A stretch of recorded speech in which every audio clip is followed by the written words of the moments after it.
एक दिन सिद्धार्थ ने अपने सारथी छंदक को नगर भ्रमण के लिए चलने को कहा। छंदक ने तुरंत राजकुमार के प्रिय घोड़े कंथक को तैयार किया। उस पर राजकुमार को सवार कराकर वो नगर भ्रमण के लिए चल पड़ा। राजा सुशोधन ने ऐसा प्रबंध कराया था कि राजकुमार को मार्ग में कोई करुणाजनक दृश्य दिखाई ना दे, ताकि उसके मन में विरक्ति की भावना उत्पन्न ना हो। जिस मार्ग से उन्हें जाना था उसे स्वच्छ करके सजाया गया था। उस मार्ग पर दोनों ओर सुंदर सुंदर लड़के लड़कियां खड़े थे। जब सिद्धार्थ उनके पास से गुजरते तो वो उन पर फूल बरसाते। कहीं दुख या कष्ट का नाम भी दिखाई नहीं दे रहा था। राजकुमार सिद्धार्थ भी उस समय प्रसन्न दिखाई दे रहे थे। एकाएक उनकी दृष्टि कहीं दूर उठ गई। एक झुकी हुई कमर वाला वृद्ध व्यक्ति उन्हीं की ओर चला आ रहा था। उसका मुंह झुर्रियों से भरा हुआ था, आंखें अंदर की ओर धसी हुई थी, हाथ पैर कांप रहे थे। वो लाठी का सहारा लेकर बड़ी मुश्किल से चल पा रहा था। जरा उधर देखो छंदक, सिद्धार्थ ने उस वृद्ध की ओर संकेत करते हुए कहा। मुझे बताओ कि उसे क्या हो गया है? वो इतना असुंदर क्यों है? वो ठीक से चल क्यों नहीं पा रहा है? छंदक ने उत्तर दिया, राजकुमार, वो व्यक्ति बूढ़ा हो गया है। उसकी आयु अधिक हो गई है। अधिक आयु हो जाने पर व्यक्ति ऐसा ही हो जाता है। तो क्या आयु अधिक हो जाने पर मैं और यशोधरा भी ऐसे ही हो जाएंगे? सिद्धार्थ ने चिंतित स्वर में पूछा। हम भी बूढ़े हो जाएंगे, हम भी असुंदर हो जाएंगे, हम भी ठीक से नहीं चल पाएंगे। सच यही है राजकुमार, छंदक ने उत्तर दिया।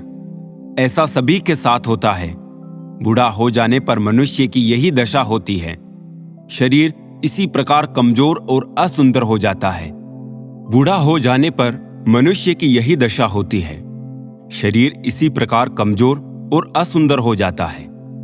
सिद्धार्थ की सारी प्रसन्नता छूमंतर हो गई। उन्होंने छंदक को महल लौट चलने की आज्ञा दी। जब सिद्धार्थ अपने महल पहुंचे तो उन्होंने यशोधरा को अपनी प्रतीक्षा करते हुए पाया। उन्हें उदास देखकर यशोधरा ने पूछा, क्या बात है स्वामी, क्या आप थक गए हैं? नहीं यशोधरा, सिद्धार्थ ने एक लंबी सांस लेकर उत्तर दिया। मैं थका हुआ नहीं हूं। बात यह है कि आज मैंने एक ऐसे व्यक्ति को देखा जो बहुत कमजोर था। उसका पूरा शरीर कांप रहा था, उसकी आंखें झुकी हुई थी और वो असुंदर हो गया था। छंदक कहता है वो बूढ़ा हो चुका है। बूढ़ा हो जाने पर ऐसा ही होता है। ये देखकर मेरा मन उदास हो गया। इस प्रकार तो मेरी दशा भी आगे चलकर ऐसी ही हो जाएगी। आप व्यर्थ दुखी हो रहे हैं, यशोधरा ने कहा। छोड़िए इस बात को, आप अपने मनोरंजन कक्ष में जाइए। पिताजी ने आपके मनोरंजन के लिए खास नर्तकी और गायिका को बुलाया है। आप वहां जाकर मनोरंजन कीजिए, आपकी सारी उदासी दूर हो जाएगी। यशोधरा की बात मानकर सिद्धार्थ मनोरंजन कक्ष में चले गए। वहां नर्तकी और गायिका ने अपनी कला का भरपूर प्रदर्शन किया। उन्होंने सिद्धार्थ की उदासी को दूर करने का पूरा प्रयास किया, लेकिन सिद्धार्थ की उदासी दूर ना हुई। उनकी आंखों के सामने रह रहकर वही वृद्ध व्यक्ति घूम रहा था जिसे उन्होंने मार्ग में देखा था। वो बार बार ये सोच रहे थे कि क्या बूढ़ा होने से बचने का कोई उपाय नहीं है। कुछ दिनों बाद अचानक सिद्धार्थ ने पुनः भ्रमण की इच्छा व्यक्त की। इस बार छंदक एक रथ सजाकर ले आया। रथ पर सवार होकर सिद्धार्थ पुणे नगर की ओर भ्रमण की ओर चल पड़े। इस बार छंदक पूरा प्रयास कर रहा था कि राजकुमार को कोई करुणाजनक दृश्य दिखाई ना दे, लेकिन जो होना होता है वो होकर ही रहता है। मार्ग में सिद्धार्थ को एक रोगी व्यक्ति दिखाई दिया। वो रोग के कारण कराह रहा था। सिद्धार्थ ने तत्काल रथ रुकवाया और छंदक से पूछा, इसे क्या हो गया है? ये इस प्रकार कराह क्यों रहा है? राजकुमार, छंदक ने उत्तर दिया, इसे रोग ने घेर रखा है।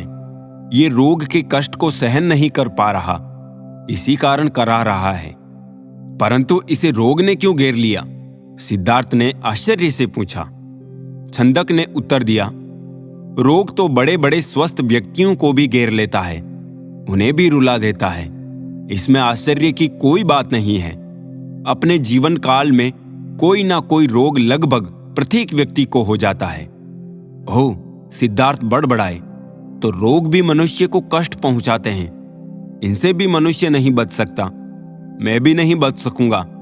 जब मुझे भी कोई रोग हो जाएगा तो मैं इसी तरह दर्द से कराऊंगा। छंदक ने रथ को आगे बढ़ाया। थोड़ा आगे चलने पर सिद्धार्थ को एक शव यात्रा जाती हुई दिखाई दी। उन्होंने पुनः छंदक से प्रश्न किया, ये कैसा दृश्य है? 4 व्यक्ति अपने कंधों पर किसे ले जा रहे हैं? इनके पीछे कुछ लोग रोते हुए क्यों जा रहे हैं? तो छंदक ने उत्तर दिया, राजकुमार, वो व्यक्ति मर गया है। ये चारों इसके संबंधी है। ये इसके शव को उठाकर शमशान में ले जा रहे हैं। जो पीछे पीछे रोते हुए जा रहे हैं वो इसके कुटुंब के लोग हैं। शमशान में इस मृतक शरीर को जला दिया जाएगा। सिद्धार्थ ने अगला प्रश्न किया, वो व्यक्ति मर क्यों गया? छंदक ने कहा, मृत्यु इस संसार का एक अटल सत्य है। मृत्यु ने आज तक किसी को नहीं छोड़ा। कोई भी व्यक्ति किसी भी समय मर सकता है। यह सुनकर सिद्धार्थ का दिमाग घूम गया। वो ठंडी सांस लेकर सोचने लगे, क्या इसी को जीवन कहते हैं, जिसमें मनुष्य को तरह तरह के रोग घेर लेते हैं, जिसमें कभी भी मृत्यु का आगमन हो सकता है। मनुष्य जब बूढ़ा हो जाता है तो वह दुर्बल और असहाय हो जाता है। उसके शरीर को जलाकर भस्म कर दिया जाता है। क्या जीवन के इन भयानक दुखों से छुटकारा नहीं मिल सकता? इसका कोई तो उपाय होगा।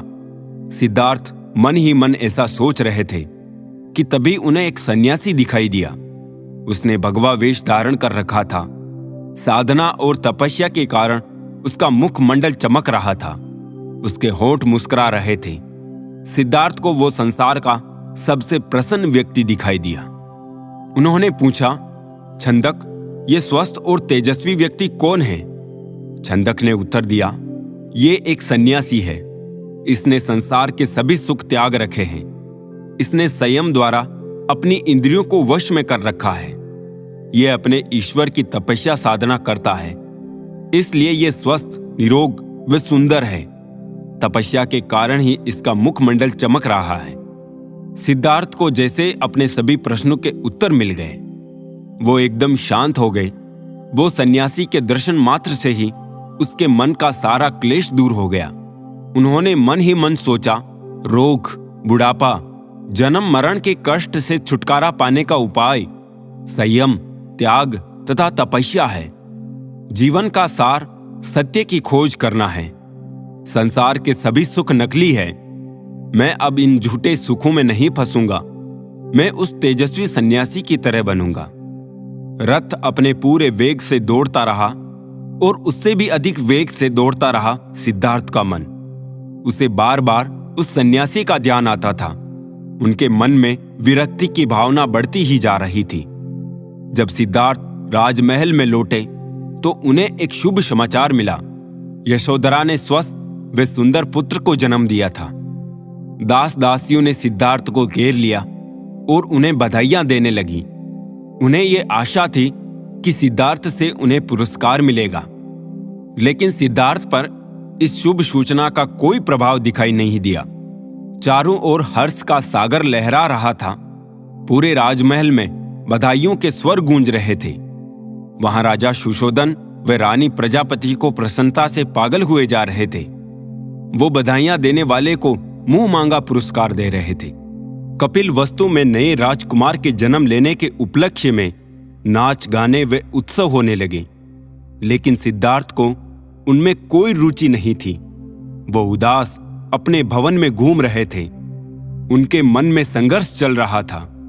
वो किसी भी उत्सव में सम्मिलित नहीं हुए। अपने नवजात पुत्र से मिलकर सिद्धार्थ को प्रसन्नता नहीं हुई। उनका मन सब कुछ त्याग कर शांति व सत्य की खोज करना चाहता था। एक रात आषाढ़ की पूर्णिमा का चंद्रमा पृथ्वी पर अपनी शीतल चांदनी बिखेर रहा था।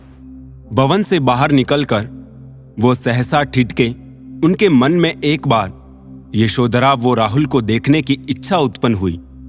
वो वापस जाने के लिए मुड़े, परंतु जिस प्रकार कोई सर्प अपनी केंचुली को उतारकर उसकी ओर नहीं देखता, वैसे ही सिद्धार्थ ने भी अपने मोह को एक ही झटके से त्याग दिया। धीरे धीरे चलते हुए सिद्धार्थ वहां जा पहुंचे जहां उनका सारथी छंदक सो रहा था। सिद्धार्थ ने उसे जगाया। छंदक ने चौंक कर अपनी आंखें खोली। वो निकट बंधे कंथक घोड़े ने भी हिनहिना कर सिद्धार्थ की ओर देखा। राजकुमार, छंदक ने नम्रता से आश्चर्य से कहा, आप और यहां, वो भी रात के समय? सब कुछ ठीक तो है ना? सिद्धार्थ ने आदेश दिया, छंदक, तुरंत रथ तैयार करो। मैं इसी समय राजभवन से बाहर जाना चाहता हूं। छंदक ने ध्यानपूर्वक सिद्धार्थ की ओर देखा। वो कुछ पूछना चाहता था, परंतु पूछने का साहस न कर सका। रथ को तैयार करके वो सिद्धार्थ के निकट ले आया। सिद्धार्थ रथ पर सवार हुए तथा छंदक को नगर से बाहर वन की ओर चलने के लिए कहा। चारों ओर गहरा अंधकार था। वहां सन्नाटा छाया हुआ था। जंगली जीव जंतु की आवाजें कभी कभी सन्नाटे को भंग कर देती। वातावरण बहुत डरावना हो जाता। घने जंगल के निकट सिद्धार्थ ने छंदक को रथ रोकने को आदेश दिया। रथ रुकते ही सिद्धार्थ नीचे उतर आए। सामने ही यमुना नदी अपने पूरे वेग से बह रही थी। वो उस समय अनुप्रिय नामक स्थान के निकट खड़े थे। सिद्धार्थ ने अपनी राजसी वेशभूषा उतार दी। साथ ही उन्होंने एक एक करके अपने आभूषण भी उतार दिए। अपने वस्त्र वो आभूषण उन्होंने छंदक को दे दिए तथा लौट जाने का आदेश दिया। छंदक सिद्धार्थ के पैरों में गिरकर फूट फूट कर रोने लगा। वो हाथ जोड़कर कहने लगा, ये आप क्या कर रहे हैं राजकुमार? जब आपके माताजी वो पिताजी को आपके सन्यासी बन जाने की बात पता चलेगी तो उन पर दुखों का पहाड़ टूट पड़ेगा। रानी यशोधरा पर क्या बीतेगी? आप ये निर्णय बदल लीजिए, मेरे साथ राजमहल लौट चलिए। नहीं छंदक, सिद्धार्थ ने सुंदर व सुगंधित बालों को काटकर कहा, मैं अब नहीं लौटूंगा। मैंने सोच विचार करके ही यह निर्णय लिया है। मैं सत्य व ज्ञान का मार्ग खोजना चाहता हूं जिससे मानव शांति पा सके। तुम आंसू पोंछ लो और राजभवन लौट जाओ। छंदक को सिद्धार्थ की आज्ञा का पालन करना पड़ा। उसने सिद्धार्थ के चरण स्पर्श किए, उनके कीमती वस्त्रों व आभूषणों को रथ में रखा और कपिल वस्तु की ओर चल पड़ा। जिस समय छंदक राजभवन में लौटा, सुबह का प्रकाश चारों ओर फैल चुका था। राजा सुशोधन बाग में भ्रमण कर रहे थे। जब उन्होंने सिद्धार्थ का खाली रथ देखा तो उनके माथे पर बल पड़ गए थे। उन्होंने क्रोध से छंदकी की ओर देखा और पूछा, तुम बिना बताए सिद्धार्थ को कहां ले गए थे? वो इस समय कहां है? छंदक ने रोते हुए वो पूरी बात बता दी। फिर रथ से सिद्धार्थ के कीमती वस्त्र वो आभूषण लाकर उन्हें सौंप दिए। सुशोधन उन वस्त्र आभूषणों को छाती से लिपटाकर फूट फूट कर रोने लगे। उन्होंने कहा, विद्वान पंडितों वे ज्योतिषियों की भविष्यवाणी आज सच हो गई। मेरा बेटा संसार के सभी सुखों को ठुकराकर सन्यासी बनने चला गया। रानी प्रजावती को जब इस बात की सूचना मिली तो वो पछाड़ खाकर गिर पड़ी। जब यशोधरा को पता चला तो वो भी इस बात को सहन न कर सकी। वो विलाप करने लगी, हे स्वामी, तुम बिना कहे ही घर छोड़कर चले गए। मुझसे कम से कम एक बार मिल तो लेते। क्या मैं इस योग्य भी नहीं थी? क्या तुम्हें अपने छोटे से पुत्र का भी ध्यान नहीं आया? कम से कम उनसे तो मिलकर जाते। इसके बाद यशोधरा ने भी राजसी वेशभूषा उतार फेंकी। केवल सुहाग चिन्हों को छोड़कर उसने सभी आभूषणों का त्याग कर दिया। वो साधारण भोजन करती तथा पृथ्वी पर सोती। उसकी ये दशा देखकर प्रजावती बहुत दुखी होती हैं। वो यशोधरा को छाती से लगाकर रो पड़ती है और अपने स्वास्थ्य का ध्यान रखने के लिए कहती है, ये तेरे खेलने खाने की आयु है बहू। वो यशोधरा से कहती, परंतु तूने तो सिद्धार्थ की तरह ही संसार के सभी सुख छोड़ दिए हैं। क्या ये ठीक है? इस तरह रहने से क्या तुम बीमार नहीं पड़ जाओगी? तब राहुल की देखभाल कौन करेगा? माताजी, यशोधरा उत्तर देती है, मेरे पति अब सन्यासी बन चुके हैं। वो पृथ्वी पर शयन करेंगे। तथा जंगली फल फूलों का भोजन करेंगे। ऐसे में मैं भला राजभवन में सुख के साथ कैसे रह सकती हूं? आप कृपया दुखी ना हो। राहुल में ही इसके पिताजी की छवि को देखें, इससे आपको शांति मिलेगी।